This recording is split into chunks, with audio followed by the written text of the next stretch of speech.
Hello students. Last class में हमने discuss किया था माइक्रोस्कोपी के बारे में, बीएससी बायोटेक सेकेंड ईयर का टॉपिक, फर्स्ट यूनिट। और आज हम उसी अपने टॉपिक को फर्दर कंटिन्यू करेंगे, क्योंकि हमने पिछले क्लास में बेसिक कवर किया था कि माइक्रोस्कोपी क्या होती है, माइक्रोस्कोप क्या होता है। उसके बाद कौन कौन से साइंटिस्ट इसके डेवलपमेंट में इन्वॉल्व थे। उसके बाद हम उसकी प्रॉपर्टीज़ पर आए थे और एक बेसिक मॉडल हमने देखा था माइक्रोस्कोप का कि माइक्रोस्कोप वर्क कैसे करता है, जिसमें सबसे पहले हमने क्या देखा था, एक लाइट सोर्स का होना जरूरी है। लाइट सोर्स से लाइट निकलेगी, वो कहाँ पर जाती है, वो जाती है आपके कंडेंसर लेंस के पास। कंडेंसर लेंस उस लाइट को कंडेंस करता है किसके ऊपर, हमारी ऑब्जेक्ट के ऊपर जाकर के। जब वो ऑब्जेक्ट पर जाकर लाइट फोकस होती है, ऑब्जेक्ट उस लाइट को एब्जॉर्ब करेगा। एब्जॉर्ब करने के बाद ऑब्जेक्ट से लाइट निकलेगी, कहाँ जाएगी, ऑब्जेक्टिव लेंस के पास। ऑब्जेक्टिव लेंस जो हमारी इमेज, जो ऑब्जेक्ट है हमारी, उसने जो लाइट निकाली है उस लाइट का यूज करके एक इमेज क्रिएट करेगा, जिसे हम कह सकते हैं रियल इन्वर्टेड इमेज। और यही जो इमेज है, ये फर्दर जो लेंस है हमारा आई पीस लेंस, जो हमारी आंखों के पास लगा हुआ है, उसके लिए एक ऑब्जेक्ट की तरह काम करेगी। और आई पीस लेंस उसको फर्दर इनलार्ज करेगा उस इमेज को, और फाइनली हमको अपने ऑब्जेक्ट का या अपने सैंपल का एक इनलार्ज व्यू, बड़ी साइज का व्यू दिखाई देगा। अब आते हैं माइक्रोस्कोप की प्रॉपर्टीज के ऊपर। फर्स्ट प्रॉपर्टी पिछली बार हमने डिस्कस की थी। पहली प्रॉपर्टी का नाम था मैग्निफिकेशन। मैग्निफिकेशन का सिंपल मतलब क्या था, मैंने अपने बेसिक टर्म में मैंने आपको बताया था। मैग्निफिकेशन मीन्स होता है इनलार्ज व्यू। किस चीज का इनलार्ज व्यू, मतलब माइक्रोस्कोप की ऐसी प्रॉपर्टी जिसकी वजह से, ऐसी कैपेबिलिटी जिसकी वजह से हमको अपने सैंपल का जो इमेज मिलती है वो इन लार्ज साइज यानी बड़ी साइज की मिलती है। एक मैग्नीफाई इमेज हमको मिलती है, जिसके कारण हम अपने सैंपल का, सैंपल हमारा कुछ भी हो सकता है, कोई बैक्टीरिया, कोई सेल, या सेल के अंदर प्रेजेंट जो ऑर्गेनेल्स होते हैं जैसे माइटोकॉन्ड्रिया, क्लोरोप्लास्ट, जिस चीज़ की भी आपको स्टडी करनी है उसका आप एक बड़ी पिक्चर देख सकते हो और उसकी एनालिसिस कर सकते हो। उसमें आप स्टडी कर सकते हो उसके एक्सटर्नल फीचर्स के बारे में, उसमें कौन कौन से डिफरेंट टाइप्स ऑफ जो पार्ट्स हैं उसके, या कौन कौन से एक्सटर्नल फीचर हैं, उसका शेप कैसा है, उसका स्ट्रक्चर कैसा है, इसके बारे में आप एक आइडिया ले सकते हो, पता कर सकते हो। इसके कारण, मैग्निफिकेशन के कारण। तो मैग्निफिकेशन का सिंपल मतलब है ability to produce the enlarge view of our sample. Next property आती है जिसके बारे में हम बात करेंगे, रिजोल्यूशन के बारे में। लेकिन उसको रिजोल्यूशन में जाने से पहले हमें थोड़ा समझना होगा कि ये मैग्निफिकेशन, जो इमेज मैग्नीफाई होती है, ये कैसे होती है, इमेज का मैग्निफिकेशन किस तरह से होता है। इसके लिए थोड़ा सा आपको फिजिक्स में जाना पड़ेगा। एक बेसिक आइडिया फिजिक्स का जो आपने क्लास 11, 12 या 10th में भी है, रे ऑप्टिक्स का जो चैप्टर है आपने पढ़ा है, उसमें आपने एक बेसिक आइडिया लिया होगा फिजिक्स का, आपको बताया गया होगा। हल्का सा हम फिजिक्स पर जाएंगे, इसलिए ध्यान से सुनिएगा। समझिए, ये हमारा एक प्लेन है जिस पर हमारा क्या रखा हुआ है, ऑब्जेक्टिव लेंस रखा हुआ है। कौन सा लेंस, ऑब्जेक्टिव लेंस। अभी ऑब्जेक्टिव लेंस के पास कौन सी चीज रखी जाती है, ऑब्जेक्टिव लेंस के पास प्रेजेंट होता है हमारा सैंपल। यहां पर हमने कहीं रखा अपना सैंपल। सपोज करिए सैंपल का नाम है ए बी। अभी क्या होगा, एनर्जी का जो सोर्स है, लाइट है या जो भी है, उससे लाइट निकलेगी और कहां पर जाएगी, हमारे सैंपल के पास जाएगी। सैंपल से लाइट टकराने के बाद आगे बढ़ेगी और कहां पर पहुंचेगी, लेंस के पास। लेंस की एक प्रॉपर्टी होती है जो हमने पढ़ी है पहले भी, कि जो लाइट रेज, ये हमारी प्रिंसिपल एक्सिस है, जो लाइट रेज प्रिंसिपल एक्सिस के पैरेलल होती है वो अपने पाथ से डेविएट हो जाती है, यानी थोड़ा सा अपने पाथ से अपना पाथ चेंज कर लेती है। और जो लाइट रेज इसके सेंटर से निकलेगी बेसिकली, यानी वो जो है इसके सेंटर से जो लाइट रेज निकलेगी वो क्या करेगी, वो सीधी निकल जाएगी, वो डेविएट नहीं होगी। यानी यहां पर कहीं मैं देखूं तो एक, इतना क्लियर डायग्राम नहीं है बट आपको समझने के लिए बहुत है कि यहाँ पर जहां पर दोनों रेज मीट कर रही है, कौन कौन सी रेज, एक जो पैरेलल निकली जिसने ऑब्जेक्टिव लेंस से जाकर के टकराई प्रिंसिपल एक्सिस के पैरेलल, और वो क्या हो गई, डेविएट हो गई। और दूसरी रेज जो हमारी कहां से निकली है, ऑब्जेक्टिव लेंस के सेंटर से। ये दोनों रेज जहां पर मीट करेंगी वहां पर हमको क्या मिलेगी, एक इन्वर्टेड इमेज मिलेगी। ये ए बी है यानी सीधा है हमारा ऑब्जेक्ट, यहां पर हमको कैसी मिलेगी, इन्वर्टेड इमेज मिलेगी, बी ए। तो ये पहली इमेज है जो किसने बनाई है, ऑब्जेक्टिव लेंस ने। अभी ऑब्जेक्टिव लेंस के बाद आगे एक और लेंस प्रेजेंट होता है जिसका नाम क्या होता है, आई पीस लेंस, यानी वो लेंस जो हमारी आंखों के पास लगा होता है, आई पीस लेंस, या इसको हम एक और टर्म से बोलते हैं ऑक्यूलर लेंस भी कहलाता है ये। अभी आई पीस लेंस ये जो इमेज बनाई है किसने, ऑब्जेक्टिव लेंस ने, इसको क्या करेगा, एक ऑब्जेक्ट की तरह देखेगा। ये हो गई आपकी रियल ऑब्जेक्ट, उसको उसकी इमेज किसने बनाई, ऑब्जेक्टिव लेंस ने। ये बनी ऑब्जेक्टिव लेंस के द्वारा इमेज। अब ये जो हमारा आई पीस लेंस है, ये जो इमेज बनी है इन्वर्टेड इमेज यानी उल्टी इमेज, इसको ऑब्जेक्ट की तरह देखेगा और फर्दर इसको मैग्नीफाई करेगा। मैग्नीफाई करेगा मतलब बड़ा करेगा साइज में, और यहां पर कहीं जाकर के एक और बड़ी सी इमेज हमको मिलेगी।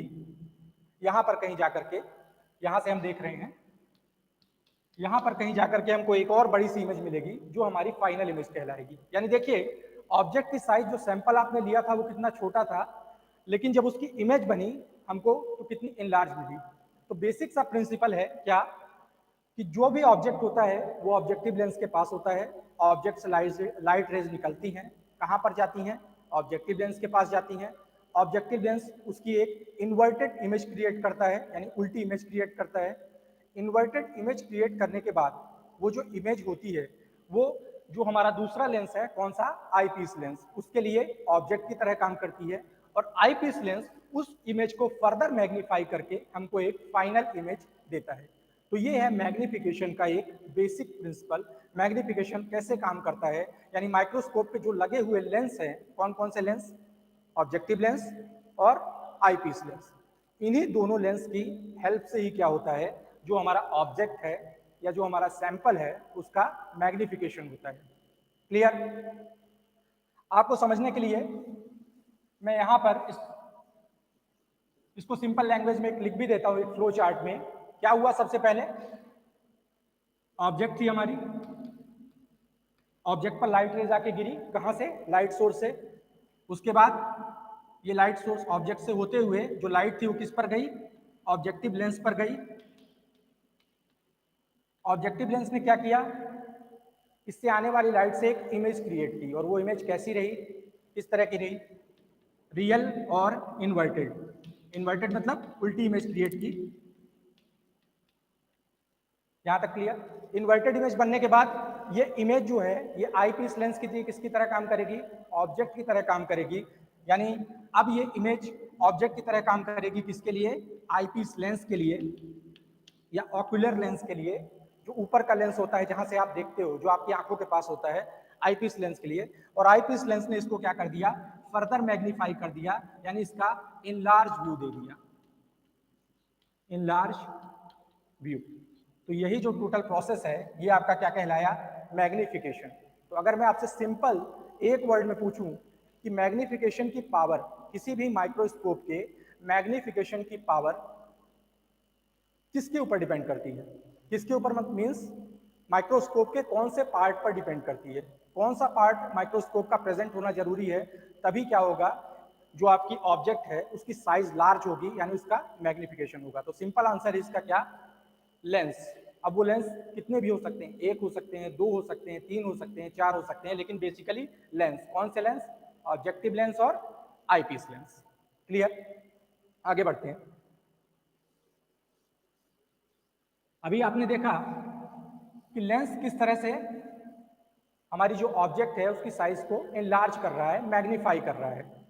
अभी एग्जाम में पूछा जाता है कभी कभी टोटल मैग्निफिकेशन निकालने को, total M for magnification, total magnification. वो आपको क्वेश्चन देंगे इस तरह कि सपोज करिए एक माइक्रोस्कोप है, उसमें एक आईपीस लेंस लगा हुआ है, आईपीस लेंस लगा हुआ है, उसकी मैग्निफिकेशन पावर है 10x, यानी 10 टाइम्स वो क्या करता है, x मतलब 10 गुना वो साइज को बड़ा करके दिखाता है, किसकी साइज को, हमारे सैंपल की साइज को।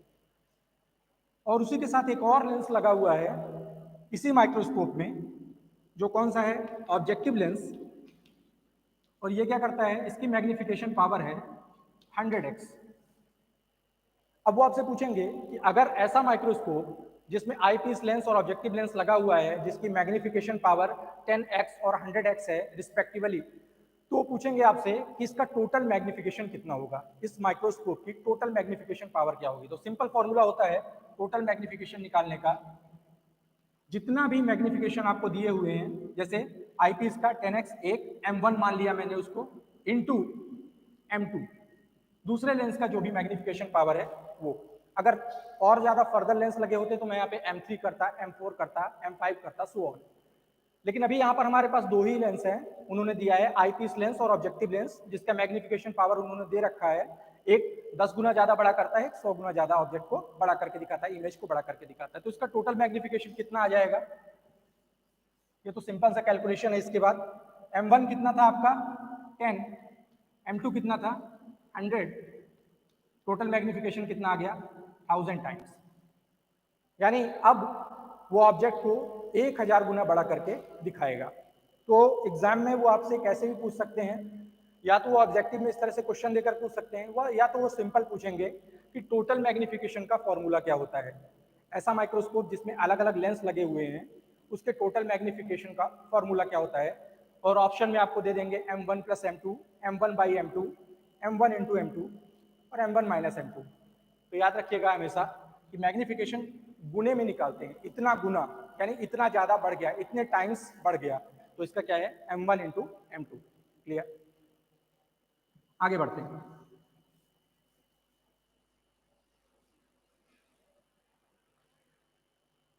मैग्निफिकेशन की प्रॉपर्टी पढ़ने के बाद अब हम चलते हैं सेकंड प्रॉपर्टी के ऊपर, जिसको हम क्या कहते हैं, रिसोल्यूशन की प्रॉपर्टी। रिसोल्यूशन मीन्स क्या होता है, सिंपल अगर एक नॉर्मल लैंग्वेज में आपको बोलता हूं मैं कि आपने मोबाइल से अपनी पिक्चर ली और उस पिक्चर में क्या हुआ कि आप जब उसको बड़ा कर रहे हो, एनलार्ज कर रहे हो, तो आपकी इमेज जो है वो कैसी हो रही है, ब्लर हो रही है। ब्लर मीन्स उसकी क्लियरिटी खराब हो रही है। तो आप क्या बोलोगे, इसका पिक्सल अच्छा नहीं है या इस मोबाइल का कैमरा अच्छा नहीं है। तो वही चीज यानी बेसिकली जब आप पिक्चर लेते हो तो निश्चित रूप से उसको मैग्नीफाई इमेज ही मिलती है हमको, लेकिन मैग्निफिकेशन में एक प्रॉब्लम ये आती है कि जब भी आप इमेज को मैग्नीफाई करते हो तो जो क्लोज पॉइंट होते हैं, जो भी हमारे सैंपल में क्लोज पॉइंट है, क्लोज पॉइंट मतलब पास पास पॉइंट है, जैसे बैक्टीरिया है, ये कोई बैक्टीरिया है और बैक्टीरिया के सरफेस पे आपको पता है कि छोटे छोटे क्या पाए जाते हैं, अपेंडेजेस पाए जाते हैं, जिसको हम पिलाई कहते हैं या फिम्ब्री कहते हैं। फिम्ब्री अटैचमेंट के लिए होता है और पिलाई आपका होता है कॉन्जुगेशन के लिए। तो इतने छोटे स्ट्रक्चर को देख पाना एकदम क्लियर क्लियर क्लियर मतलब इनके बीच की प्रॉपर डिस्टेंस कितनी है, इनकी लेंथ कितनी है, इनकी साइज कितनी है, यानी हर छोटे से छोटे स्ट्रक्चर को क्लियरिटी के साथ देखना या दिखा पाना, ये प्रॉपर्टी क्या कहलाती है, रिजोल्यूशन की प्रॉपर्टी कहलाती है। यानी रिजोल्यूशन का सीधा संबंध है आपका जो माइक्रोस्कोप है उसकी पावर ऑफ क्लियरिटी से, वो कितना क्लियर पिक्चर क्रिएट कर सकता है। अभी ये रिसोल्यूशन का फैक्टर जो है, यानी रिसोल्यूशन की पावर मैं कहूं सीधे सीधे, यानी माइक्रोस्कोप की इमेज को क्लियर दिखाने की पावर, प्रतिबिंब को साफ दिखाने की जो क्षमता है वो किस पर निर्भर करती है। तो उसका एक फॉर्मूला है resolution power, RP means resolving power या resolution power, equal to mu sine theta divided by 0.61 lambda. परेशान नहीं होइएगा, आराम से समझेंगे, सब समझ में आ जाएगा ये क्या है, म्यू क्या है, साइन थीटा क्या है, 0.61 लैम्डा क्या चीज है। अभी सिंपल जितना मैंने बोला, क्या बोला आपको कि जो रिजॉल्विंग पावर होती है वो किस पर डिपेंड करती है, उसका एक फॉर्मूला होता है mu sine theta 0.61 into lambda. अब बात करते हैं यहाँ पे म्यू क्या है, साइन थीटा क्या है और लैम्डा क्या है। देखिए म्यू का बेसिक मतलब होता है रिफ्रैक्टिव इंडेक्स। रिफ्रैक्टिव इंडेक्स मतलब जो हमारा माइक्रोस्कोप है, अभी यहाँ पे ऑब्जेक्टिव लेंस लगा हुआ है और ये हमारा कोई सैंपल है। अभी ऑब्जेक्टिव लेंस से मैं सैंपल को देख रहा हूँ, या आईपीस लेंस यहाँ पे लगा हुआ है, ये ऑब्जेक्टिव लेंस है और ये आपका सैंपल है। अभी आप इसको देख रहे हो, तो ऑब्जेक्टिव लेंस और सैंपल के बीच, ये ऑब्जेक्टिव लेंस हो गया, ये सैंपल हो गया जहाँ आपके ट्रे के ऊपर रखा हुआ है, इसके बीच कौन सा मीडियम है। मीडियम पूछूं तो मैं माध्यम कौन सा है, यहाँ पे वाटर है, एयर है, क्या चीज प्रेजेंट है। आप कहोगे एयर प्रेजेंट है। अगर कुछ नहीं है तो एयर है, वहां पर एयर, क्योंकि एयर तो हर जगह प्रेजेंट है। तो नॉर्मली क्या होता है, एयर जो होती है वो मीडियम में प्रेजेंट होती है। ठीक है, यहां तक क्लियर है ना? यानी म्यू का सीधा मतलब हो गया कि आपका जो मीडियम प्रेजेंट है उसका रिफ्रैक्टिव इंडेक्स कितना है। रिफ्रैक्टिव इंडेक्स का सिंपल सा मतलब समझिए, डेंसिटी कितनी है। डेंसिटी मींस अगर मैं एयर की जगह जो अपनी माइक्रोस्कोप है उस पर जब सैंपल रखूं तो स्लाइड में रखूंगा। स्लाइड मींस एक ट्रे में रखूंगा और ट्रे के ऊपर मैंने 2-3 ड्रॉप्स जो है वो किसकी डाल दी, ऑयल की डाल दी।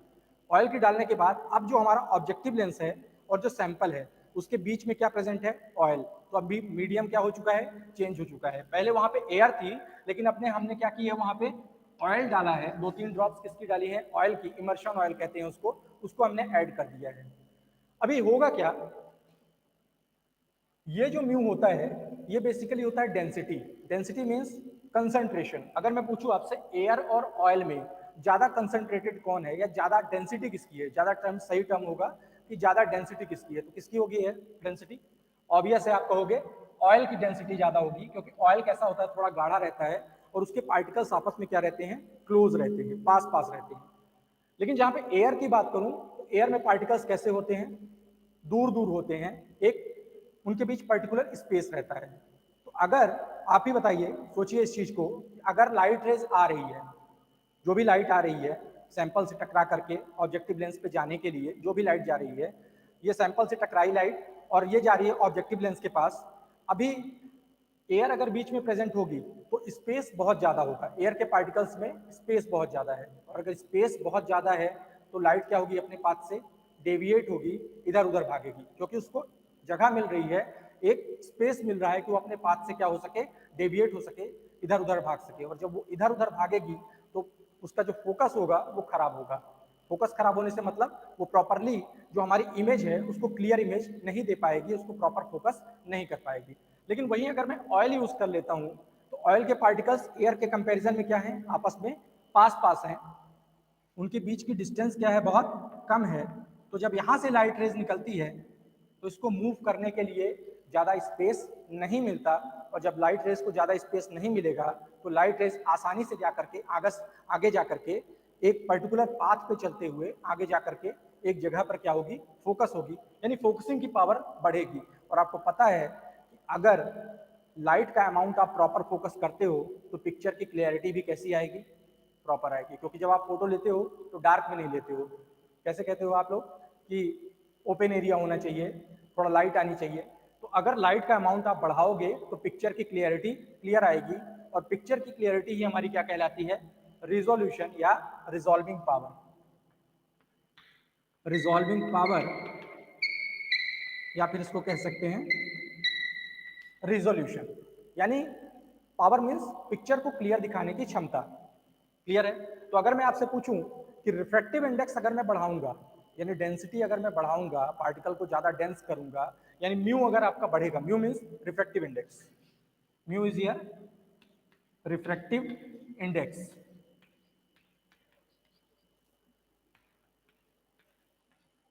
तो अगर मैं कह रहा हूं रिफ्रैक्टिव इंडेक्स को मैं बढ़ाऊंगा तो रिजॉल्विंग पावर क्या होगी, बढ़ेगी या घटेगी, मतलब इंक्रीज होगी या डिक्रीज होगी? सिंपल है। अभी मैंने आपको बताया कि अगर आप मीडियम चेंज करते हो जिसका रिफ्रैक्टिव इंडेक्स ज्यादा है, जैसे एयर की जगह ऑयल यूज करते हो, तो बेसिकली क्या होता है, जो रिजॉल्विंग पावर है वो इंक्रीज होती है, लाइट को प्रॉपर फोकस होने का टाइम मिलता है, लाइट को प्रॉपर फोकस होने के लिए इधर उधर भागती नहीं है लाइट, डेविएट नहीं होती, और प्रॉपर जाकर के हमारे जहाँ पे हमारी इमेज बन रही है उसको क्लियर प्रोड्यूस करती है। तो याद रखिएगा कि आपका रिजॉल्विंग पावर आरपी जो है directly proportional to, directly proportional मतलब जैसे जैसे सामने वाली चीज बढ़ेगी वैसे वैसे ये क्वांटिटी बढ़ेगी, यानी इस पर डायरेक्ट डिपेंड है ये। तो resolving power is directly proportional to इसके refractive index of medium. Medium मतलब माध्यम जो आप बीच में यूज कर रहे हो। क्लियर है? अगला टर्म आता है हमारा साइन थीटा। अभी ये साइन थीटा क्या है, फिर से आते हैं माइक्रोस्कोप पे। कल का मॉडल अगर याद होगा आपका, कल जो मैंने बेसिक मॉडल बताया था माइक्रोस्कोप का, आपको क्या था, सबसे पहले कहां से, सबसे पहले होता था आपका लाइट सोर्स, जहां से लाइट निकली, लाइट निकल के कहां जाती थी, कंडेंसर के पास, देन कंडेंसर के बाद जाती थी हमारे सैंपल के पास, यानी ऑब्जेक्ट जहां रखी हुई है आपकी, ऑब्जेक्ट के पास जो लेंस होता था उस लेंस को क्या कहते थे? Objective lens. और ऑब्जेक्टिव लेंस के बाद एक और लेंस होता था जो फर्दर इनलार्ज करता था इमेज को, जिसको कहते थे हम क्या? Eyepiece lens. जिन्हें ये क्लियर नहीं हो रहा है तो पिछला लेक्चर एक बार देख लेंगे, उसमें मैंने बेसिक ऑफ माइक्रोस्कोप यानी माइक्रोस्कोप का एक बेसिक मॉडल या कैसे काम करता है उसके बारे में बताया हुआ है। आगे बढ़ते हैं। तो आप देख रहे हो कि सैंपल और ऑब्जेक्टिव लेंस के बीच क्या है? एक पर्टिकुलर दूरी। यानी मैं कहूं कि ये मेरी ट्रे है, अगर ये ट्रे है मेरी और यहाँ पे मेरा ऑब्जेक्टिव लेंस रखा हुआ है, तो यहाँ पर एक ऑब्जेक्टिव लेंस और सैंपल के बीच क्या है? एक दूरी बनी हुई है। और बेसिकली क्या हो रहा है? लाइट यहाँ से होते हुए, सैंपल से होते हुए ऑब्जेक्टिव लेंस पर जा रही है, यानी लाइट एक कोन बना करके अंदर इंटर कर रही है, एक एंगल बनाकर अंदर इंटर कर रही है। अगर मैं इस ऑब्जेक्टिव लेंस को अपने सैंपल से दूर लेता जाऊंगा, दूर मतलब उसमें नॉब लगी हुई होती है माइक्रोस्कोप में, जिससे आप क्या कर सकते हो? ऑब्जेक्टिव लेंस को ऊपर नीचे सेट कर सकते हो। तो अगर मैं अपने ऑब्जेक्टिव लेंस को, ये मेरा सैंपल रखा है सपोज करिए, और ये मेरा क्या है? ऑब्जेक्टिव लेंस है, ऐसे कोन में दिखा रहा हूं मैं। अगर मैं अपने ऑब्जेक्टिव लेंस को सैंपल से दूर लेकर के जाऊंगा, दूर ले गया मैं, तो यहां पर क्या होगा? ये एंगल जो पूरा का पूरा एंगल है, यहां पर ये एंगल थीटा एंगल है, जिस साइन थीटा को आप देख रहे हो, ये एंगल क्या होगा?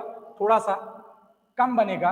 ये एंगल इतना क्लियर नहीं बनेगा, यानी एंगल की जो चौड़ाई है वो थोड़ा सा कम रहेगी। लेकिन जैसे जैसे मैं इसको पास लेता जाऊंगा, ऑब्जेक्टिव लेंस को किसके पास? अपने सैंपल के पास लेता जा रहा हूं। ये मैंने दूर किया था, यानी एंगल क्या हो रहा था? कोन जो था वो थोड़ा सा नैरो बन रहा था, लेकिन अभी नैरो मतलब सकरा बन रहा था, लेकिन अभी मैं क्या कर रहा हूँ? ऑब्जेक्टिव लेंस को धीरे धीरे अपने सैंपल के पास लेकर के जा रहा हूँ। अगर मैं सैंपल के पास लेकर के जाऊंगा तो ये एंगल जो होगा ये कैसा होगा? इंक्रीज होता चला जाएगा। ये थीटा क्या होगा? इंक्रीज करता चला जाएगा। और ये थीटा बेसिकली है क्या? वो एंगल जिससे आपके लेंस में लाइट एंटर कर रही है। तो अगर एंगल बढ़ रहा है, यानी हमारा थीटा चौड़ा होता जा रहा है, तो लाइट ज्यादा मात्रा में एंटर कर रही है। और लाइट अगर ज्यादा मात्रा में एंटर करेगी तो निश्चित रूप से जो रिजॉल्विंग पावर होगी, यानी जो पिक्चर की क्लियरिटी होगी, वो कैसी होगी? साफ होगी, ब्राइटनेस अच्छी आएगी, क्लियर पिक्चर दिखेगी। लेकिन जितना दूर आप ऑब्जेक्ट से जाते जाओगे, ऑब्जेक्टिव लेंस को जितना दूर करते जाओगे, तो वो कोन का जो एंगल है वो बहुत नैरो होता चला जाएगा, यानी लाइट बहुत कम मात्रा में अंदर इंटर करेगी और इमेज हमारी उतनी क्लियर रेजोल्यूशन के साथ नहीं मिलेगी। तो क्लियर हो गया। सेकंड फैक्टर हमारा साइन थीटा क्या होता है? साइन थीटा इज बेसिकली क्या है? Sine theta is basically half of the angle of the cone formed by entering light. मतलब जो भी लाइट एंटर कर रही है वो एक कोन फॉर्म करके एंटर कर रही है, एक कोन के फॉर्म में एंटर कर रही है, तो उसका आधा एंगल जो है, हाफ एंगल किया ना मैंने, आधा एंगल जो है वो आपके क्या दिखाता है? साइन थीटा को दिखाता है, साइन थीटा को प्रेजेंट करता है। आगे बढ़े। थर्ड फैक्टर है हमारा लैम्डा। लैम्डा मीन्स क्या होता है? वेवलेंथ। वेवलेंथ की बात करूं तो लाइट कभी स्ट्रेट नहीं मूव करती, ऐसे डायरेक्ट सीधा नहीं मूव करती। आपने पढ़ा होगा फिजिक्स में, लाइट का मूवमेंट कैसा होता है? वेव के फॉर्म में होता है, ऐसा कुछ वेव के फॉर्म में मूव करती है लाइट। तो यहां पर ये जो आपको पीक दिख रहा है, पीक मीन्स ये आपका पीक हो गया, उठा हुआ पॉइंट जो ये क्या कहलाता है? इसको पीक कहते हैं। और ये नीचे वाला पॉइंट जो धसा हुआ है इसको कहते हैं वैली। वैली।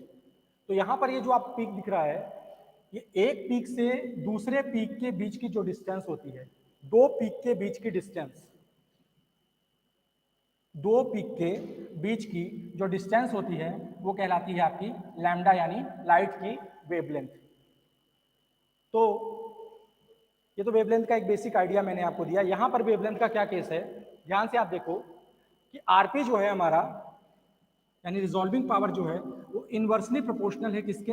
वेवलेंथ के, लैम्डा के, इस फॉर्मूले से। यानी कहने का मतलब, अगर जो वेवलेंथ है वो इंक्रीज होती चली जाएगी, बढ़ती चली जाएगी, तो हमारी रिजॉल्विंग पावर क्या होती जाएगी? डिक्रीज होती चली जाएगी, कम होती चली जाएगी। ऐसा क्यों? क्योंकि जो वेवलेंथ होती है वो डायरेक्टली डिपेंड करती है किस पर? एनर्जी पर। और जो एनर्जी होती है हमारी वो इनवर्सली प्रोपोर्शनल होती है वेवलेंथ के, लैम्डा के। यानी जिस लाइट की वेवलेंथ बहुत ज्यादा है, वेवलेंथ मीन्स डिस्टेंस ट्रेवल करने की ताकत, जिस लाइट की वेवलेंथ बहुत ज्यादा है उसकी एनर्जी कैसी होगी? कम होगी। क्यों? क्योंकि energy is inversely proportional to wavelength. और अगर आप कम एनर्जी की लाइट को यूज करोगे तो निश्चित रूप से हमारी रिजॉल्विंग पावर कैसी आएगी, कम आएगी। नहीं समझ आया? फिर से देखिए, मैंने क्या कहा, किसी भी वेव की जो एनर्जी होती है वो इन्वर्सली प्रोपोर्शनल होती है किसके, वेवलेंथ की। यानी जैसे जैसे वेवलेंथ बढ़ेगी लाइट की एनर्जी जो होती जाएगी वो कम होती चली जाएगी, डिक्रीज होती चली जाएगी। और यहां पर हमारी रिजॉल्विंग पावर क्या है, इनवर्सली प्रोपोर्शनल टू वेवलेंथ। यानी ध्यान से देखिए, तो अगर वेवलेंथ बढ़ती है तो एनर्जी क्या होगी, लाइट की कम होगी। और निश्चित रूप से अगर आप कम एनर्जी वाली लाइट सैंपल पर डालोगे तो सैंपल को प्रॉपर जो है उसकी ब्राइटनेस, उसका कंट्रास्ट और उसका रिजोल्यूशन प्रॉपर नहीं मिल पाएगा और हमको एक क्लियर इमेज नहीं मिलेगी। क्लियर है ना? तो अगर मैं एक वर्ड में आपसे पूछूं कि तीनों फैक्टर पर रिजॉल्विंग पावर कैसे डिपेंड करती है, तो आप क्या बताओगे? रिजॉल्विंग पावर यानी जो पिक्चर को क्लियर प्रोड्यूस करने की क्षमता है किसकी, माइक्रोस्कोप की, वो डायरेक्टली प्रोपोर्शनल है। डायरेक्टली मीन्स सामने वाला जैसे जैसे बढ़ेगा ये फैक्टर भी उसके साथ बढ़ता चले जाएगा। किसके? Mu. Mu means refractive index. जैसे जैसे आप मीडियम का रिफ्रैक्टिव इंडेक्स बढ़ाओगे रिजॉल्विंग पावर इंक्रीज करती चली जाएगी। Resolving power is directly proportional to sine theta. Sine theta मतलब वो एंगल जिससे लाइट हमारे लेंस पे एंटर कर रही है। और थर्ड फैक्टर आपका होता है resolving power is inversely proportional to lambda, यानी वेवलेंथ के इनवर्सली प्रोपोर्शनल। यानी अगर आप लंबे वेवलेंथ की लाइट को यूज करोगे, जैसे आपने पढ़ा होगा विप ग्योर के बारे में, जो कलर होते हैं आपके रेड, वायलेट, इंडिगो, तो उसका एक पैटर्न होता है, हम उसको बोलते हैं विप ग्योर बोलते हैं, विप ग्योर। तो इसमें रेड लाइट की जो वेवलेंथ होती है वो सबसे ज्यादा होती है और वायलेट लाइट की सबसे कम होती है। तो जैसे जैसे आप लंबी वेवलेंथ वाली लाइट यूज करोगे, ज्यादा वेवलेंथ की लाइट यूज करोगे, तो प्रॉब्लम क्या होगी कि आपकी जो एनर्जी है लाइट की वो रिड्यूस होती चली जाएगी और उससे आपको क्लियर पिक्चर नहीं मिल पाएगी।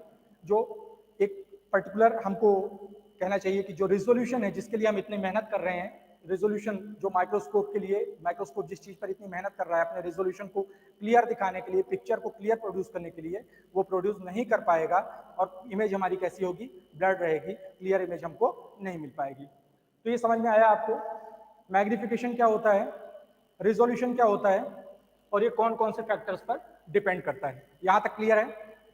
तीसरी प्रॉपर्टी की बात करते हैं। कौन कौन सी प्रॉपर्टी पढ़ी हमने? दो प्रॉपर्टी अभी तक देखी है। पहली है मैग्निफिकेशन। मैग्निफिकेशन का सिंपल मतलब अगर पूछूं तो क्या होता है, to give the enlarge view of our sample. Sample को बड़ा साइज करके दिखाना। क्यों दिखाना जरूरी है? अब माइक्रोस्कोप में आप बैक्टीरिया को देखते हो, वायरस को देखते हो, सेल के अंदर जो प्रेजेंट ऑर्गेनेल्स हैं, माइटोकॉन्ड्रिया, गोल्गी बॉडीज, उनको देखते हो, इनकी साइज ऑलरेडी बहुत छोटी है, इनको हम खुली आंखों से नहीं देख सकते। इनको देखने के लिए हमको क्या चाहिए, एक इंस्ट्रूमेंट की जरूरत है जिसके अंदर लेंस लगा हो, और वो इंस्ट्रूमेंट कौन सा है आपका, माइक्रोस्कोप। यानी मैग्निफिकेशन क्लियर। उसके बाद रिजोल्यूशन क्या होता है, पिक्चर की क्लियरिटी। आपकी जो पिक्चर है, जो माइक्रोस्कोप आपको इमेज प्रोड्यूस करके दे रहा है, वो इनलार्ज तो है, बड़ी साइज की तो है, लेकिन वो ब्लर तो नहीं है, उसमें एक एक पॉइंट जो है वो क्लियर आपको क्लियरिटी के साथ दिखाई दे रहा है। यानी आपकी पिक्चर में जो एक इमेज क्रिएट हो रही है, उस इमेज को आप आसानी से ऑब्जर्व कर पा रहे हो, स्टडी कर पा रहे हो, उसकी एनालिसिस कर पा रहे हो। आगे बात करते हैं तीसरी प्रॉपर्टी की। तीसरी प्रॉपर्टी सिंपल सी प्रॉपर्टी है जिसके बारे में आप पढ़ चुके हो पहले भी, और इसको आप पहले से रिलेट कर सकते हो। माइक्रोबायोलॉजी के स्टूडेंट्स, आपने माइक्रोबायोलॉजी फर्स्ट ईयर में पढ़ी है और वहां पर आपने इसके बारे में तो नहीं सुना होगा, बट ये जिस चीज पर डिपेंड करती है उसके बारे में आपने सुना है। तो तीसरी प्रॉपर्टी होती है कंट्रास्ट। कंट्रास्ट का सिंपल मतलब देखिए, अब ये ब्लैक बोर्ड कैसा है, सॉरी ये बोर्ड कैसा है, ग्रीन बोर्ड है, ठीक है। यहाँ पे मैं चौक रखता हूँ, आपको आपको क्लियरली विजिबल है कि पीछे वाला जो बैकग्राउंड है वो कैसा है, ग्रीन कलर का है, और वहां पर बीच में कुछ व्हाइट कलर की चौक रखी हुई है। क्लियर है ना? यानी समझिए, अगर ये मेरी क्या है, सैंपल की इमेज है और ये उसका बैकग्राउंड है, तो अगर बैकग्राउंड ऐसा डार्क रहेगा या ग्रीन कलर का या ब्लैक कलर का रहेगा और ऑब्जेक्ट आपका यानी सैंपल आपका लाइट कलर या फिर ब्राइट कलर की दिखाई देगी, इसमें पिक्चर में, जब आप पिक्चर में देखोगे माइक्रोस्कोप की, तो आप आसानी से कह सकोगे कि हाँ सर, यहाँ पर इस जगह पर सैंपल प्रेजेंट है, इस जगह पर हमारी सैंपल की इमेज आ रही है और ये पीछे का पूरा एरिया बैकग्राउंड है। लेकिन अगर मैं ऐसा करूं कि इसी ग्रीन बोर्ड पर ही या ब्लैक बोर्ड पर ही एक ब्लैक पॉइंट को स्पॉट कर दूं, छोटा सा ब्लैक पॉइंट बना दूं, अगर मैं वो ऐसा करता हूं तो क्या होगा, आप उस ब्लैक पॉइंट को